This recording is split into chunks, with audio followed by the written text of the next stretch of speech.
നവരാത്രിയുടെ 7-ാം ദിവസമായ ഇന്ന് ദേവിയെ കാളരാത്രി ഭാവത്തിലാണ് ആരാധിക്കുന്നത്. അമ്മയുടെ ശരീരം ഇരുണ്ട് നീല കറുത്ത നിറം പോലെ, 4 കൈകൾ, ഒരു കൈയിൽ വജ്രം, മറ്റൊന്നിൽ വാൾ, മൂന്നാമത്തെ കൈയിൽ വരദമുദ്ര, 4-ാമത്തെ കൈയിൽ അഭയമുദ്ര, വിപുലമായ രക്തനേത്രങ്ങൾ, അഗ്നിജ്വാലകൾ പോലെ ശ്വാസം, ഭീകരമായ പ്രതീകം. ഗർജിക്കുന്ന കഴുതയാണ് അമ്മയുടെ വാഹനം. കാളരാത്രി ദേവി അജ്ഞതയും ഇരുട്ടും നശിപ്പിക്കുന്നു. അമ്മയുടെ ഭീകര സ്വരൂപമാണ്.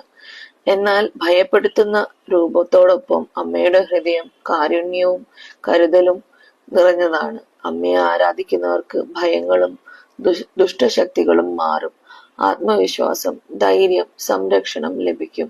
അജ്ഞാനം, ക്ലേശം, നെഗറ്റിവിറ്റി എല്ലാം ഇല്ലാതാകും. ഭക്തന്റെ ജീവിതത്തിൽ ആത്മശക്തിയും ആത്മവിജയവും വളരും.